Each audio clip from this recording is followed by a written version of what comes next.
안녕하세요. 저는 동국대학교 명예교수로 있는 윤명철입니다. 제 주전공은 고구려에서 함께 동아시아 해양사인데요. 우리 민족의 정체성, 시원에 관해서 관심이 매우 많았습니다. 그래서 간간히 논문을 써왔고요. 그리고 몇 년 전에는 고조선 문명권과 해력활동이라는 제목으로 고조선 전체를 각 분야에 걸쳐서 분석한 책을 출판했습니다.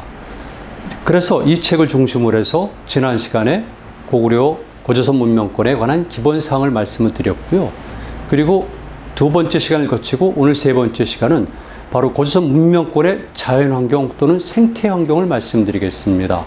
제가 이런 장을 갖는 이유는 고조선은 특히나 우리가 추상적으로 관념적으로 이해하기 쉽고요. 고조선의 존재를 부정하거나 비판하고 싶어하는 사람들도 고조선의 실체가 불명확하다는 겁니다. 왜 그러냐면은 문자로 기록된 것이 비교적 늦게 등장하고요. 그리고 실제적으로 고조선의 활동에 관해서는 기록들이 많지가 않습니다. 물론 상대적으로 유물이라든가 유적은 있지만 그것을 종합적으로 해석하는 능력은 아직은 부족하거든요. 그래서 다양한 각도로 저는 고조선의 실체를 규명하고 있는데 그 가운데 하나는 가장 중요한 고조선 사람들이 살았던 삶의 모습, 생활을 규명하고 싶습니다. 그래야지 우리는 고조선의 실체를 좀 더 가까이 다가갈 수가 있고 그것을 우리 가슴속으로 끌어들일 수가 있거든요. 제가 늘 말씀드리지만 역사는 추상적이거나 사변적이거나 이론적인 것이 아니라 직접 생명학이고 행동학이고 그리고 그들과 하나가 되는 인식을 가져야만 됩니다. 그래서 늘 그렇듯이 이렇게 환경, 생태환경을 중요시 여깁니다. 제가 이런 식으로 강의를 진행합니다. 첫 번째는 동아시아 기후 및 지형인데요. 이건 간단히 넘어가도 됩니다. 그리고 이제 두 번째가 고조선 문명권을 육지와 해양으로 나누는데 육지도 우리가 알고 있는 육지와 함께 또 강이 있습니다. 그래서 이런 세 가지 관점에서 제가 강의를 드릴 예정이고요. 특히 여러분들에게 꼭 주력해서 말씀드리고 싶은 것은 강의 문제입니다. 지금 우리는 이상하게도 농경문화권이라는 잘못된 그릇된 인식을 갖고 있고요. 그리고 1920년대 이후로는 우리가 강은 수로 교통망에서 빼버렸습니다. 물론 어배 공간으로서도 많이 약화가 됐고요. 그러다 보니까 전 근대사회, 고대사회, 선사시대에 강이 얼마나 중요한 역할을 했는 것을 잘 모르고 있어요. 조금 이따 말씀드리지만 중국 학자들은 만주를 엄청나게 어렵 공간으로 이해하고 있어요. 그런데 정작 우리는 우리 한반도도 마찬가지겠지만 만주에 관해서 그토록 애정을 갖고 그것이 우리 영토였었고 고조선의 모든 영역이라고 주장하면서도 이런 것들을 모르고 있어요. 특히 강 문제가 중요한 것은 강을 경계로서 많은 역사적 사건이 일어났고요. 그걸 통해 가지고 중국적인 해석, 우리적인 해석, 또 기타 지역의 해석이 각각 다릅니다. 그러니까 이 강의 실체를 정확히 알아야지 우리에게 유리하거나 아니면 정확한 역사 해석을 내릴 수가 있는 거죠. 근데 제가 단언합니다. 그동안은 이런 것들을 잘 모르는 상태에서 일부의 단어 그리고 일부의 사료를 선택적으로 취합해서 역사를 해석한 경향이 있는데요. 앞으로 그런 태도는 지양을 해야 됩니다. 그래서 저는 만주 공간의 강을 두 번에 걸쳐서 합니다. 이를테면 오늘 강의에서는 자연환경 속, 생태환경 속에서의 강의 문제를 다루고요. 그리고 다음 쯤에는 각 강마다 이 지역에서 발전했던 문화의 구체적인 형태들, 예를 들면은 고고학적 유물과 유적, 그리고 그 지역에 살았던 사람들과 그리고 생활 습관 등 민속을 종합적으로 고려해가면서 강을 분석해 들어갑니다. 강이 얼마나 중요한가? 당연히 한반도도 강이 중요했지만 만주 지역은 특히 동만주, 북만주 지역은 강을 빼놓고는 이야기할 수가 없습니다. 제가 언젠가 이런 말씀 드린 적이 있습니다. 사람들이 제가 질문하죠. 고구려는 기마민족인가? 또는 기마민족 국가인가? 이렇게 당연한 듯이 적의 양해를 또는 동의를 구하는데요. 단호하게 말씀드립니다. 고구려는 기마민족 국가가 아닙니다. 기마민족도 해당하지가 않고요. 기마민족 국가라는 것은 더더욱 해당이 되지 않습니다. 이것은 1947년도에 일본의 에가미나미오가 주장한 기마민족 정복 국가서를 토대로 해서 확장된 건데요. 학문적 사실에 전혀 맞지가 않습니다. 용어 자체도. 뿐만 아니라 고구려인들은 기마군단을 활용했지만은 기마 문화는 아니었다는 것이죠. 오히려 우리가 흔히 이야기하는 동만주부터 북만주 일대, 여기는 오히려 숲과 그리고 강의 문화라고 보는 것이 옳습니다. 자, 그리고 한반도의 강도 쭉 말씀을 드리는데 기본적으로 고조선 문명권과 연관된 강은 압록강, 그리고 두만강, 그리고 남쪽으로 내려오면서 대동강이 있고 한강이 있고요. 나머지는 고구려의 중액 지역이라기보다는 반교 지역이라고 보면 됩니다. 특히 여기서 잠깐 재미있어 말씀드리면은 대동강 유역이 중요한데요. 북한에서는 대동강 문화권이라고 1991년 이후에 설정을 했습니다. 이것이 유명한 주체사관에서 나오는 대동강 문화권 또는 인류 역사에서 말하는 5대 문명권의 하나라고 주장하는 것이죠. 그만큼 강이 중요했다는 겁니다. 그리고 고조선의 해양 환경을 살펴보는데 해류, 조류, 바람. 그래서 각각 황해 또는 서해, 그리고 동해, 그리고 남해 일부 이런 지역도 살펴보겠습니다. 특히 우리가 말한 고조선, 제가 말한 원조선은 넓은 의미의 발해를 포함한 황해 지역이라고 보면 되겠습니다. 이것이 주도가 되고요. 그러나 어떤 면에서는 더 이른 시기부터 연해주 남부부터 두만하구를 경유해서 제주도까지 이어지는 문화 흐름도 있었고요. 비록 정도는 약하지만 기온은 더 오래된다는 것도 여러분 꼭 아셔야 돼요. 자, 이 부분 다시 한번 말씀드릴게요. 만주 지역에서의 문화가 한반도를 거쳐서 더 남쪽으로 내려갔을 경우에 우리는 일반적으로 황해 또는 우리가 좋아하는 서해란 용어를 통해서 설명하는데요. 오히려 더 시간이 오래된 것은 바로 연해주 북부 또는 남부를 경유해서 두만하구, 동해 중부를 거쳐서 제주도의 북부인 고산 이쪽까지 이르는 이런 길이 더 시온이 오래다는 겁니다. 이것은 무엇을 의미합니까? 우리 역사를 해석할 때는 단편적인 시선이 아니라 다양한 시선 속에서 보아야 된다는 학문적 사실을 제가 말씀드린 겁니다. 자, 자연환경이란 말이 있는데요. 자연환경이란 말을 저는 생태환경이라고 쓰고 있습니다. 이럴 때만 자연이란 말은 내초의 번역이지 않습니까? 그런데 이 자연환경이 직접 우리 인간의 역사에 또는 생활에 적용될 때는 생태란 말을 쓰는 것이 옳죠. 생태란 말은 사실은 일찍부터 등장한 용어예요. 그래서 생태학, 에콜로지죠. 에콜로지, 에코노믹, 그 에코가 가지고 있는 중요한 의미가 있는데요.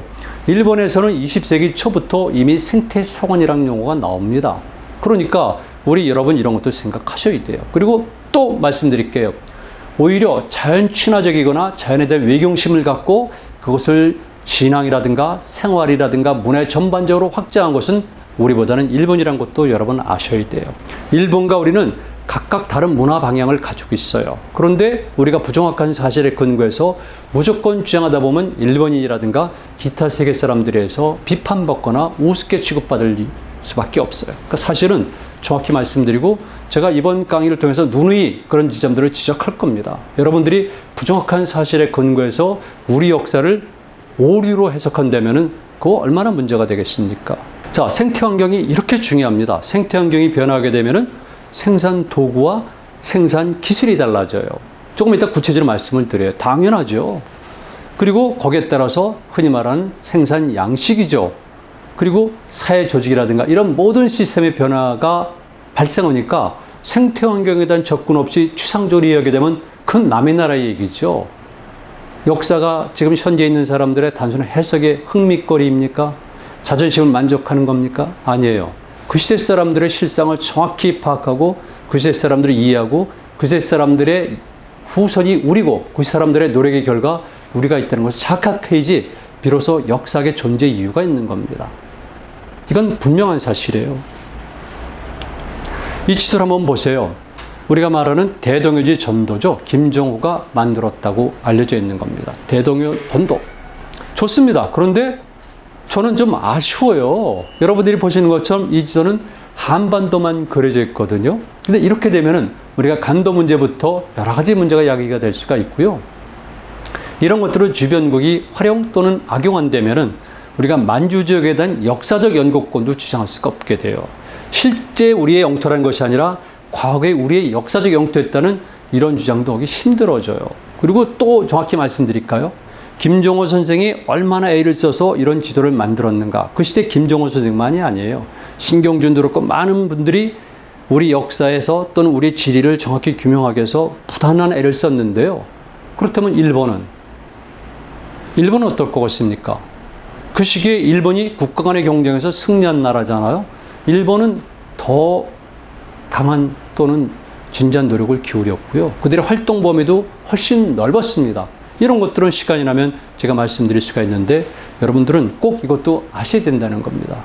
자, 두 번째는 이것은 청나라 강희제 때 만든 지도인데요. 프랑스인 신부들이 강희제의 명을 받아서 유럽식의 근대적인 측도법을 가지고 전부 다 이 지역을 상세하게 조사했고 이것이 유럽에 건너가서 다시 출판된 겁니다. 근데 여기를 보게 되면은 이것이 종종 우리가 간도 얘기를 할 경우에 우리에게 유리한 자료로서 활용하는 자료인데요. 여기만 보더라도 우리의 역사활동 영역을 좀 더 확장시킨 것을 볼 수가 있습니다. 지도 참 중요합니다. 지도. 근데 우리 참. 자, 이거는 제가 만든 지도죠. 우리 역사 지도 그랬는데 여러분들이 보시는 것처럼 이렇습니다. 이렇게 진하게 칠한 지역은 직접 지배 또는 직접 관리한 지역입니다. 고구려를 중심으로 했지만 고조선, 원조선도 마찬가지겠죠.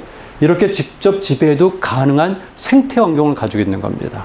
그런데 이렇게 조금 연하게 칠한 지역은 이거는 직접 지배가 불가능해요. 그러니까 여기는 간접 지배 또는 간접 관리라는 용어를 썼고요. 여기는 영향권이라는 겁니다. 영향권은 우리적 전체 질서 속에 들어가지만 이들은 독자성도 많이 가지고 있고 이들은 북방 유목민족들의 영향도 받고 심지어는 한족의 영향도 많이 받고 그러다 보니까 중국 문화권이라든가 중국의 사세는 이쪽의 자연환경과 생태환경 그리고 주민들에 관해서 기록이 남아있고 우리는 그들의 기록을 통해서 유추해가는 것뿐이에요. 제가 말씀드리고 싶은 것은 많은 분들이 흔히 역사학자들은 이렇게 해서 빼죽하게 좀 좁게 보고 있습니다. 그리고 흔히 말해서 그 반대에 있는 세력들은 이 전체를 같은 색으로 칠해서 흔히 말하는 고조선이 제국이라고 주장을 해요. 제가 말씀드린 거 분명히 틀렸어요. 그리고 그렇게 해서도 안 됩니다. 사실도 틀릴 뿐만 아니라 왜 우리가 그리고 우리의 모태인 원조선이 왜 제국지향적 국가라고 판단하십니까? 전 그것이 결코 좋지 않다고 봐요. 그리고 이 지역에 있는 생태환경 그리고 여기 정착한 사람들의 세계관 지향성을 놓고 볼 때 절대 제국지향적 국가는 될 수도 없고요. 그리고 중앙집권적인 국가도 될 수가 없고요. 그리고 일찍부터 율령 국가를 만들 수도 없는 겁니다. 이것이 오히려 원조선의 장점이고 그리고 앞으로도 우리가 더 가치가 있는 것이라고 보는 겁니다. 제목이 무엇입니까? 현재적 가치니까 당연히 이런 것도 염두에 둬야 되는 거죠. 그리고 여러분들이 보시는 것처럼 이렇게 바다가 있는데 바다에는 선이 그어져 있어요. 해로가 있다는 것이죠. 우리 민족은 해양활동이 매우 활발했기 때문에 제가 이번 강의를 통해서 여러분들에게 선사시대부터 그리고 원조선이 멸망할 때까지 또는 붕괴할 때까지 해양활동을 단순하게 설명하는 것이 아니라 당시 있었던 국가적 사건 그리고 무역활동, 외교 이런 것과 연관시켜서 설명을 드려요. 추상적으로지 않습니다. 이를테면 자연조건과 해양환경을 통해서 항로를 분석하고 각 지역에 있는 유적과 유물을 통해서 교차 비교해가면서 제가 설정한 것이니까 다 맞는다고 볼 수는 없겠지만 그래도 가장 과학적이고 합리적으로 해석한 것이 이 지도라고 저는 주장합니다. 자, 자연에 관한 용어는요. 지금 제가 며칠 전에도 홍익인간에 관해서 발표를 왔었는데요. 홍익인간할 때 인간을 우리는 현대인들이 생각하는 인간 개념으로 오해하고 있는데 그렇지 않습니다. 그거는 다른 거죠. 똑같이 자연도 우리가 과거 알고 있었던 자연 그리고 그래서 네이처를 번역해가지고 다시 내려와서 일본인들이 이것을 자연으로 못 가는 다른 것이죠. 그러니까 시대마다 상황마다 용어는 개념이 달라지니까 그것을 염두에 둬야 되는데 그러나 법빈선 우리가 갖고 시작만 한다면 큰 차이는 없겠지만 그래도 학문적으로 따지게 될 때는 이거 중요한 겁니다. 그래서 여러분들이 얘기하는 자연, 생태 이런 것들은 사실은 놓여져 있는 필드, 상황에 따라서 달라진다는 것도 꼭 염두에 두셔야 돼요. 저는 자연을 이렇게 정의합니다.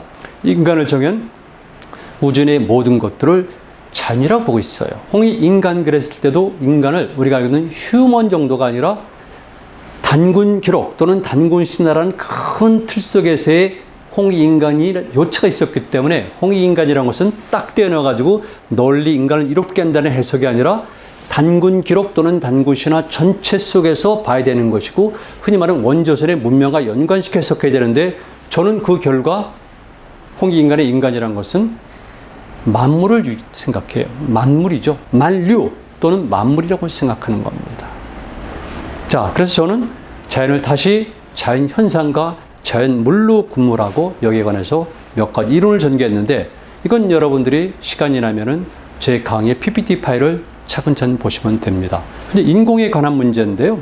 인공이라는 것은 artificial인데 artificial은 걱정입니다. 제가 우리 원조선의 문명 그리고 특히 단군 또는 고조선 사상, 홍익인간 사상을 주목하는 이유 중에 하나는 지금 현재 artificial 인공이라는 것이 자연의 상대적 개념으로서의 인공이 아니라 현재 20세기 말부터 21세기 초에 왔고 앞으로도 확장되는 artificial은 무서운 거죠. 말 그대로 AI 문명이라는 것이 만약에 적용된다면 이때 artificial은 어마어마한 의미를 가지고 있기 때문에 여기에 대한 해석이 불가피한데 자연, AI, artificial, 인공에 대한 해석이 불가피한데 거기에 우리는 과거에 있었던 원조선 또는 홍익인간 또는 고조선 사상 이런 것들을 매개해서 활용할 수도 있다는 것을 말씀드립니다. 자, 그래서 인공이라는 것을 다른 것도 있지만은 여러분들이 보시는 것처럼 저는 지형, 지질, 기후 그리고 동물, 식물의 분포 등 생태계 전체를 포함한 겁니다. 그리고 영토뿐만이 아니라 인간이 활동하는 모든 공간을 환경을 인공이라고 부르는 거죠. 여러분 풍토란 말 잘 아시죠? 근데 그것도 사실은 일본인들이 주로 사용하는 용어죠. 우리는 보통 풍수란 말을 쓰고 있는데요. 그리고 풍수를 사상적으로 관념적으로 해석하면 풍류란 용어로도 대체하지만 풍토가 흔히 말하는 생태랑 좀 접근해 들어가고 있고요. 근데 제가 불만이 있어요. 그냥 풍토, 그래서 경우에는 바람과 흙이거든요. 또 풍수 그러면 바람과 물이거든요. 그런데 엄격히 말씀드리면은 풍백, 우사, 운사란 3기능체계 이론 듣지 듀메질의 신학의 3기능체계 이론인데요. 마찬가지로 풍, 그 다음에 토, 수가 같이 가야 돼요. 이래야지 생태 환경을 정확히 볼 수가 있다는 겁니다. 따라서 우리 모든 역사를 볼 때는 특히 배경이 되는 생태 환경을 볼 때는 동시에 접근해 들어가야 됩니다. 풍, 토, 수 이렇게. 이게 제가 말하는 해력 문명론이죠. 그리고 말씀드릴 것은 우리는 모든 것을 유기적으로 연결된 하나로 보고 있다. 강점이죠. 이게 저는 굳이 표현하자면 시스템 이론이에요. 아니면 맥락이라고 볼 수도 있고요. 전체론이라고 볼 수가 있는 겁니다. 우리는 그런 용어가 현대인들이 사용하기 전에 이미 그런 식의 역사 문화를 가지고 왔고 그것을 구현했기 때문에 강점도 있었고 때로는 약점으로도 작용했지만 분명한 것은 우리가 이런 세계관을 가지고 왔다는 것이고 그리고 20세기 전반 이후부터 이런 것들이 필요성을 인류가 느끼기 시작했고 지금은 더더욱 절박하게 이런 세계관을 요구한다는 겁니다. 전체로 보게 되는 것이죠. 자, 넘어가겠습니다. 그러면 이제 운동의 문제가 나오겠죠. 그렇다면 자연과 인간은 어떤 관계를 맺었을까? 이거 얼마나 중요합니까?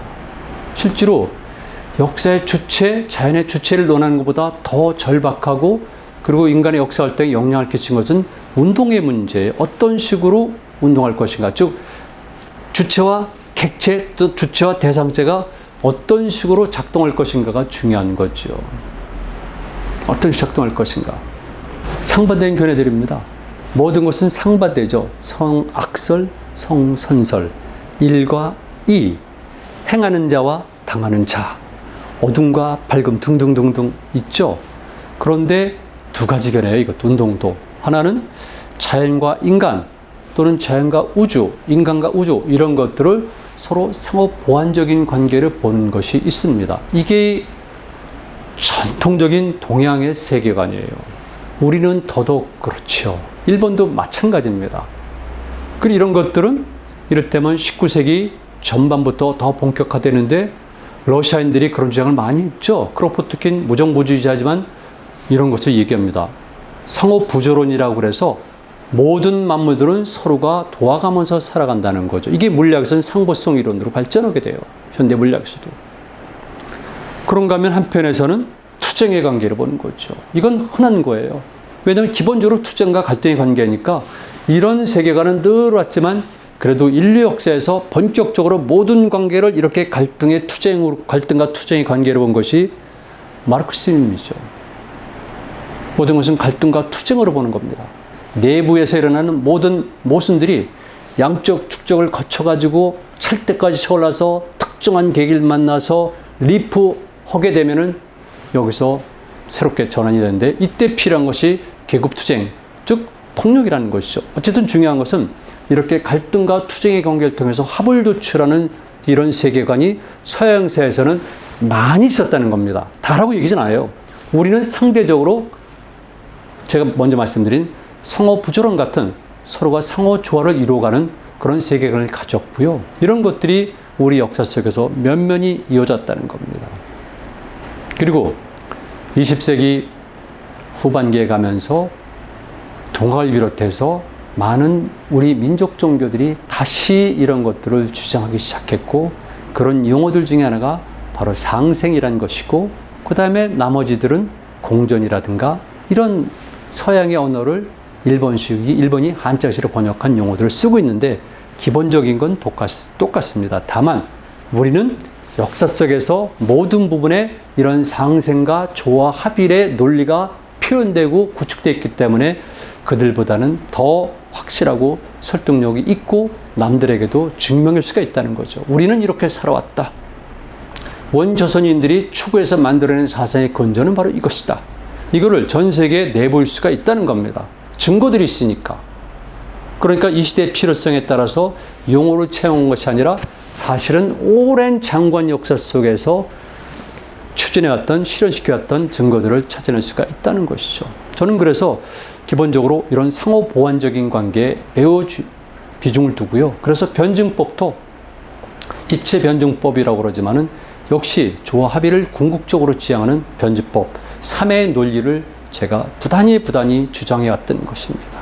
또 여기서 몇 가지 말씀을 드리는데요. 조금 이따 더 구체화시켜서 말씀드리겠지만 자연환경이나 생태환경, 지형, 지리 등을 비롯해서 많은 것들은 변화해 왔거든요. 근데 이 변화해 온 것은 자연 자체의 작동도 있고 인간의 작용도 있다는 것을 부정할 수는 없어요. 인간은 자연과 적절한 관계를 위해서 대응책을 마련하고요. 그 다음에 전 근대 세계에 오게 되면 조금 더 인간의 힘이 강해지니까, 즉 인간이 가지고 있는 지식의 양도 늘어가고 지식의 수준도 높아지고 경험이 축적되다 보니까 자연과 관계에서 조금 더 유리한 입장에 서게 돼요. 그래서 피동적으로 수용하지만 해결하게 되는 겁니다. 그리고 비록 이동하지 못했더라도 현장에 남아있다 할지라도 그 상황을 주도적으로 해서 자연환경 조차를 변화시키는, 그래서 문화를 창조하는 능력도 갖게 됐다는 겁니다. 그러니까 이제는 특히 근대 유역에 되려면 인간 행위 자체가 자연환경의 변화를 가져오고 이건 불가피한 측면이에요. 제가 왜 이런 말씀 드리냐면은 우리가 원조선의 문화를 이해할 때, 원조선의 사상을 이해할 때 무조건 자연 친화적이고 그 다음에 형이상학적이고 이상을 지향하는, 자연과 합의를 지향하는 이런 문명권을, 이런 문화를 지향한다면은 저는 그것이 홍익인간의 이념이라 생각하지는 않아요. 현실적인 것도 중요합니다. 그런 면에서 볼 때 반문명론자들이 주장하는 문제도 제가 수용할 수는 없어요.